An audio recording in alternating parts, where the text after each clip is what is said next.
friends, it's Monday Morning Connection. So who are you? Well, a lot of times when I get asked that, my response is, well, I'm a child of God. And I was reading something with Max Lucado, because I have his devotion I do every morning, and this really caught me, and I had to read it several times. It says, you are God's child. We really are his children. As a result, if something is important to you, then it's important to him. So I had to read that several times, just kind of get that to sink in. So I'm struggling right now lately because of something that I feel like God doesn't maybe really understand who I am, or what my likes, or what makes me happy, or how I can flourish.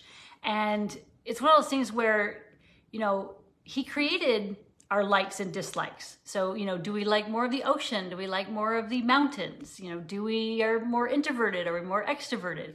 And so, if God gave us our talents and our likes and our dislikes, you would think that he would use those in our life to help us flourish and help others and things like that. But there's also a flip side. When we struggle and go through hard times, we become more resilient. We become more capable. We learn about who we are more, and who he is, and our relationship, and kind of like our view and perspective of the world, and what he created, and what his plan is for this world, and why things happen.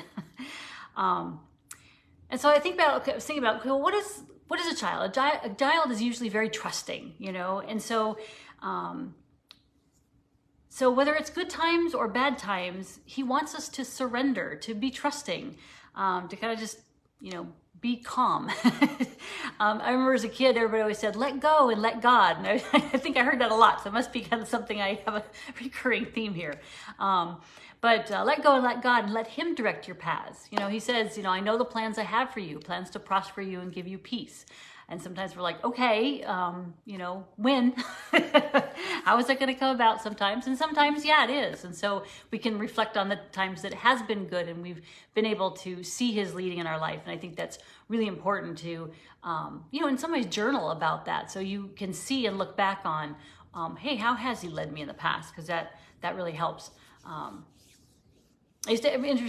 hadn't thought of this until literally just now. I had a journal once where I would, and I still have it, I just haven't done it in a long time, so that's convicting me to do it more. But I used to write in it what my prayers were for. But before I wrote what my prayers, I would go back and write the answers. Okay, how can I say that? In other words, I would read what my prayers were before, and then see how many of those had been answered. So then when I wrote my prayers this time, it's like I had more confidence than knowing that they would come about, and see how he's led in my life. Because we forget, we're humans, we forget, what we do all the time, sometimes every day. So anyway, I'm convicted. I'm going to get that journal out and look at that and start doing that. Anyway, off track. So we need to have faith that he has our best interest at heart. And like I said, his thing that says, if it's important to you, then it's important to him. So I'm Jody Kilgrove, and I help women in their 30s, 40s, and 50s to discover, what is that root cause with their health issue and what's going on. And we do that by clearing the toxins that are impacting you, the pathogens that are blocking you, and traumas. You think about, these kind of some beliefs sometimes are like traumas, or their way of thinking that's stuck in a certain rut.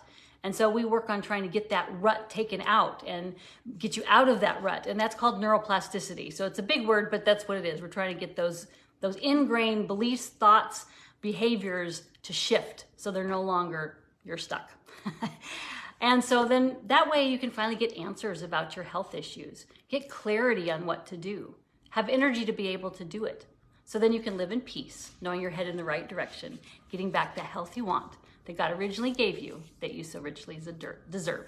So I hope you do join my Facebook group, which is Holistic Health for Christians, and it's Tapping Toxins and Trauma. So look forward to having you there and learn more about kind of these things that help us get out of our way of thinking and out of our beliefs so that we can move on. All right, blessings. Have a great rest of the week.